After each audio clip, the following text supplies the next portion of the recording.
Bueno, muchas gracias por la presentación o autopresentación. Muchas gracias también por la invitación, por supuesto, para venir aquí. Para mí es todo un honor porque, bueno, Madrid es mi ciudad natal, aunque lleve 8 años ya viviendo fuera de esta ciudad.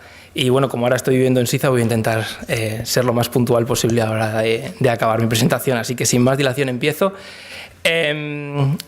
Voy a hablar hoy de... No traigo ninguna colección de diagramas, números, que podría quizá haberlos traído también, pero primero tengo un tiempo muy limitado y segundo que hoy quería más que nada presentar situaciones generales de los problemas que existen, de los conflictos que se producen entre bicicleta y peatón y hablar un poquito sobre las posibles soluciones de esos conflictos. Hay una cosa que para introducir el tema tengo que decir, y lo digo siempre y quizá es un poco de perogrullo, pero sí, efectivamente, como bien decía antes Antonio, el transporte a pie es el medio de transporte más sostenible que existe. No contamina, pero es que además es el más universal porque todos nosotros somos en algún momento del día y de la semana un peatón. Además es el más débil porque no hay nada que le proteja y es el más seguro en términos de que no es capaz de dañar a ningún otro de los usuarios de la vía. Por lo tanto, parece lógico que el peatón deba ser no solo considerado, sino deba dársele una prioridad especial. Lamentablemente no siempre es el caso, el peatón se encuentra con diferentes problemas en el día a día que yo puedo agrupar más o menos en 3 categorías principales. Una de ellas es la ocupación de su espacio natural, otra es la falta de accesibilidad, ya sea por barreras arquitectónicas, por caminos inconexos, rodeos o falta de prioridad en los cruces o semáforos, y un tercero que viene siendo la inseguridad, ya sea objetiva o ya sea subjetiva, es decir, real o percibida, y esto se debe a la velocidad y la intensidad del tráfico. Por supuesto, tengo que aclarar que la mayor parte de estos problemas están originados por el coche, pero la bicicleta también tiene una parte de responsabilidad en esos conflictos y como hoy estamos en unas jornadas de la bicicleta, vamos a hablar de esos conflictos. Yo quiero ir un poco más a la raíz de los problemas. Por supuesto, todos hemos podido vivir una experiencia de un conflicto entre peatón y bicicleta, pero yo quiero un poco ahondar en por qué creo que esos conflictos se producen. Y yo los clasifico en 3 grupos. El primero es en el cual, en principio, la infraestructura o la regulación es correcta, pero el usuario de la vía tiene un comportamiento inadecuado. El segundo grupo es en el supuesto de que el usuario de la vía tiene un comportamiento inadecuado, pero por culpa de la infraestructura. Y el tercero es una culpa meramente de la infraestructura. En el primer grupo, bueno, pues ejemplos clásicos, posible conveniencia del ciclista, circula por zonas indebidas como zonas peatonales o incluidos evidentemente aceras, por pasos de cebra o bicicletas aparcadas en aceras que bloquean el paso a los peatones, no dar la prioridad del paso en un paso de cebra. Habrá quien diga, y con razón, que también los peatones incumplen normas, evidentemente. También hay peatones que a veces se meten en las vías ciclistas. Pero ocurre una cosa, en este tipo de situaciones que presento, si lo que se da son personas que no cumplen normas, si no hay normas, la única norma vigente es la ley del más fuerte. Y en una competición bicicleta-peatón, el más débil es el peatón. Esto tiene una consecuencia en la mala imagen que se puede producir de la bicicleta desde los peatones, porque el peatón se siente amenazado por algo que le es más fuerte o más agresivo. De igual modo que a los que somos ciclistas de toda la vida nos ha parecido agresivo el comportamiento de un coche porque vemos nuestra seguridad en peligro. Pasamos al segundo grupo. Tenemos el supuesto de unas infraestructuras que en principio, o sea, de un comportamiento del usuario que en principio es inadecuado, pero que puede estar basado parcialmente en la infraestructura. Otro ejemplo clásico es una calle en la que hay mucho tráfico, una deficiencia en la infraestructura y hay unos ciclistas que sean menos expertos o con familias o usuarios de la bicicleta pública que a veces son inexpertos en el uso de la bicicleta.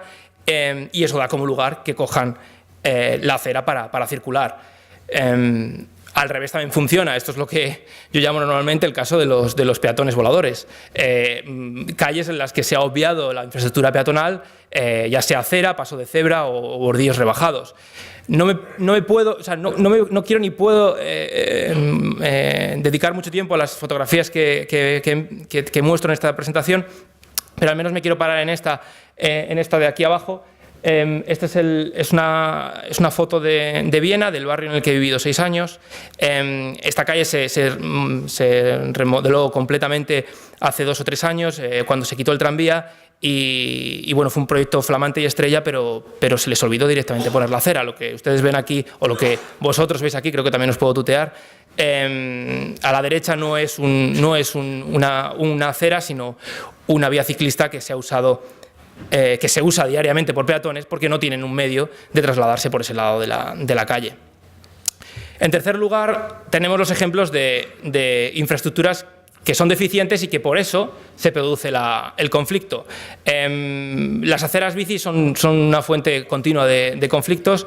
Se pueden dar o por demasiada poca señalización o por demasiada señalización. Este es el caso que yo llamo el del juego del Twister, un poco el juego este de cuando yo era pequeño, que tenías que ir encontrando en qué color tienes que poner el pie o la mano para saber si estás en el lugar correcto.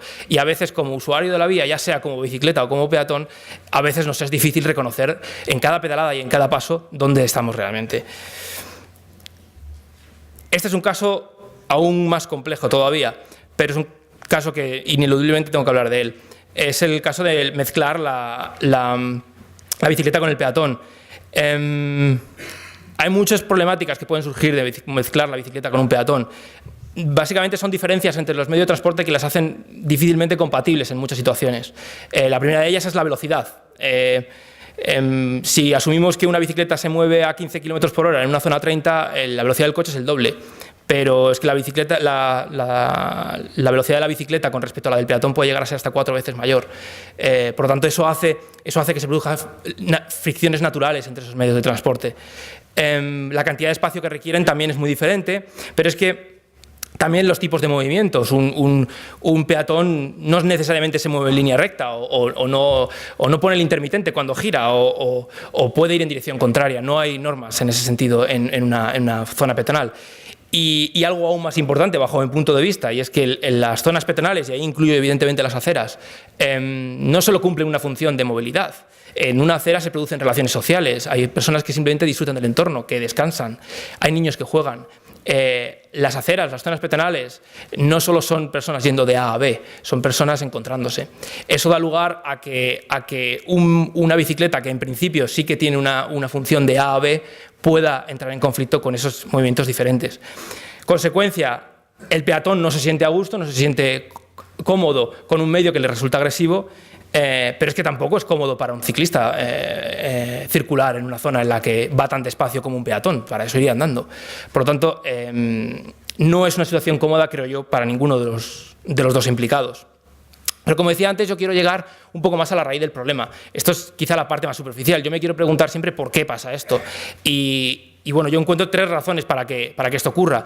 Una muy común ha sido en los últimos años el construir a veces infraestructura ciclista que no era estrictamente necesaria. Y más ahora en tiempos de crisis, pues será más importante. Bajo mi punto de vista, en las zonas pacificadas, en las zonas 30 o incluso en las calles de un único carril por sentido, el separar, el hacer aceras bici, por ejemplo, no tiene mucho sentido, donde además la velocidad es más similar, como hemos visto antes, y donde además la visibilidad con el coche es mayor que en una acera bici. Por lo tanto, como decía antes, esa infraestructura es un poco innecesaria y los conflictos que se crean, como hemos visto en las aceras bici, también serían innecesarios. ¿Por qué pasa esto? Por desgracia pasa porque todavía existe una cierta inviolabilidad del coche. El coche todavía tiene un estatus que le hace difícil muchas veces a los demás el tomar la decisión de realmente restar espacio al coche en la calle. Y de fondo hay una cierta, voy a decir, inconsciente discriminación hacia el peatón. Se le considera un poco como que el espacio del peatón es un poco lo que sobra. Y para mí lo que me parece grave es que es una cuestión también ética y social, ¿no? Resulta que hemos visto antes que es el medio de transporte más débil y más sostenible, y sin embargo lo estamos considerando como el de menor importancia. Y yendo más aún al fondo de todo esto, bajo mi punto de vista, hay una razón que lo genera todo. Soy de la opinión de que es equivocado promover frases como vamos a aumentar el uso de la bicicleta de X porcentaje a Y porcentaje. Si tenemos un crecimiento de la bicicleta, pero no tenemos un descenso del uso del coche, de poco nos sirve. No tengo nada en contra de la ciudad de Karlsruhe, lo digo de antemano, pero la gráfica que tengo aquí es de la ciudad de Karlsruhe porque muestra muy bien lo que quiero decir. Es la evolución de la distribución modal en la ciudad de Karlsruhe en 20 años. Efectivamente, crece el uso de la bicicleta de un 13 a un 16% en 20 años, pero el uso del coche permanece exactamente igual en esos 20 años. Por lo tanto, la ganancia con decir y divulgar que el uso de la bicicleta ha subido es muy limitada si lo que realmente no estamos consiguiendo es disminuir el uso del coche. Por lo tanto, soluciones, no creo que pueda dar una solución mágica para todas, pero sí, basándonos en estos conceptos, sí podemos dar unas formulaciones generales. Lo principal, bajo mi punto de vista, para la movilidad sostenible es descender el uso del vehículo privado. Y ese debe ser el objetivo de una ciudad, descender el uso del coche de X a Y. Y como consecuencia de ese descenso del coche, tendremos que prever y promover los medios de transporte sostenibles, ya sea peatón, ya sea bicicleta, ya sea transporte público. Pero no al revés, no empezar la casa por el tejado, sino que centrarnos en lo que es la prioridad, descender el uso del coche. ¿Y cómo se consigue eso? Evidentemente reduciendo el espacio para el coche, ya sea a través de aparcamientos o a través de carriles. Hay que asumirlo. Si realmente el objetivo de una ciudad es descender el uso del coche, habrá que disminuir el espacio disponible para el coche. No queda otra. Igual que habrá que disminuir la velocidad en las calles, porque eso, las zonas 30 y demás zonas pacificadas, pueden ser hasta zonas 20, van a permitir que la bicicleta se integre en la calzada y disminuya ese conflicto que pueda existir con las bicicletas. Con los peatones, perdón. A nivel de regulación, para mí una zona compartida entre peatón y bicicleta debe ser una excepción y no la norma. Una excepción muy puntual. Me puedo imaginar un caso de una vía ciclista, un eje principal ciclista que tenga que atravesar una zona y que si no tendría que dar un rodeo muy grande y algo así. Pero no decir en un municipio que todas las aceras, salvo no sé qué, van a ser de uso también ciclista, porque eso será generalizar. Como decía, deben ser la excepción y no la norma, solo cuando sea estrictamente necesario para un eje ciclista, pero además se tienen que dar unas condiciones básicas, que exista una suficiente anchura para ello, que haya una densidad de tráfico peatonal y ciclista que lo permita, es decir, baja, y por supuesto la prioridad para el peatón tiene que ser total. Esa prioridad puede venir por señalización, pero yo soy de la opinión de que tiene la infraestructura que hablar por sí misma, tiene la infraestructura, la calle, la que decirte que tienes que ir más despacio porque allí, como ciclista, eres el segundo en prioridad.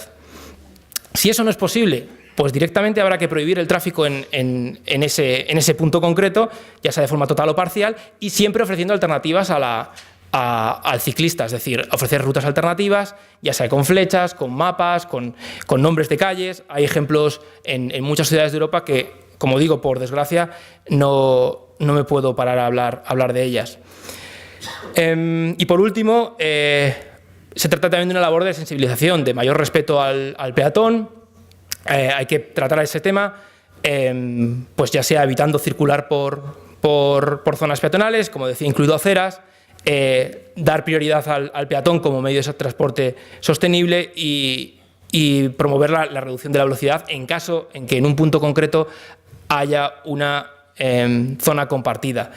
Soy de la opinión de que hablar de estos conflictos no es hablar mal de la bicicleta. Yo creo que hay que plantear abiertamente estos temas porque además favorecen yo creo que a una mejor imagen de la bicicleta. Cuando somos creíbles, cuando hablamos y cuando incluso hacemos autocrítica, porque yo soy igualmente ciclista urbano y diario, creo que es bueno el promover este tipo de comunicación.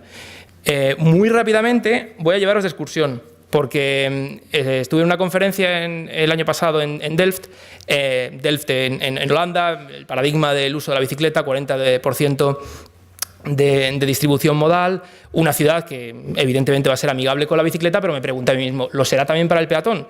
Pues simplemente muestro el camino, parte del camino que tenía desde el hotel hasta la universidad donde tuve la conferencia, Y lo que me encontré fue básicamente una colección de las situaciones que he planteado anteriormente. La situación twister, zonas en las que no sabes muy bien como peatón dónde es tu lugar y dónde tienes que moverte. Momentos un poco casi de discriminación, donde la vía ciclista es fantástica y maravillosa, pero el peatón tiene que discurrir por zonas muy estrechas y de difícil accesibilidad. Peatones voladores por todos lados, porque llegas a un puente y realmente como peatón tienes que bajar a la calzada porque nadie ha previsto que tú como peatón tengas que cruzar ese puente. ¿Qué voy a decir de calles en las que a un lado no hay acera y la otra hay una farola plantada en medio? Bicicletas bloqueando la calle, que si llevo un carro de un niño o una persona discapacitada no podrá pasar por esa calle. El campus de la universidad, una zona perfecta para una zona 30 en la que si los ciclistas están integrados no pasa absolutamente nada. Tiene un maravilloso carril bici segregado donde casi tengo un accidente con un ciclista. Conclusión. Desgraciadamente, promover el uso de la bicicleta no significa necesariamente que se respete al peatón.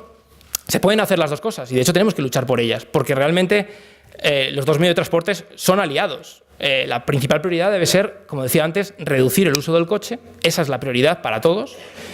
Y en los conflictos que se producen son responsables tanto la infraestructura como los comportamientos de los usuarios. Es decir, todos estamos incluidos en ese paquete y todos tenemos que ponernos las pilas para que eso no pase. Porque, como decía antes, yo creo que el crear un diálogo abierto y tratar abiertamente la resolución de los conflictos que pueda ocurrir traen beneficios para los dos, para los peatones y para las bicicletas. Y en esos diálogos que conviene trazar y en esos puentes que viene bien construir entre las dos partes que en principio son aliados, creo que hoy tenemos una magnífica oportunidad porque vamos a tener representantes de varias asociaciones aquí que podrán tratar el tema. Así que, como preveía, he acabado a tiempo como buen medio suizo. Muchas gracias.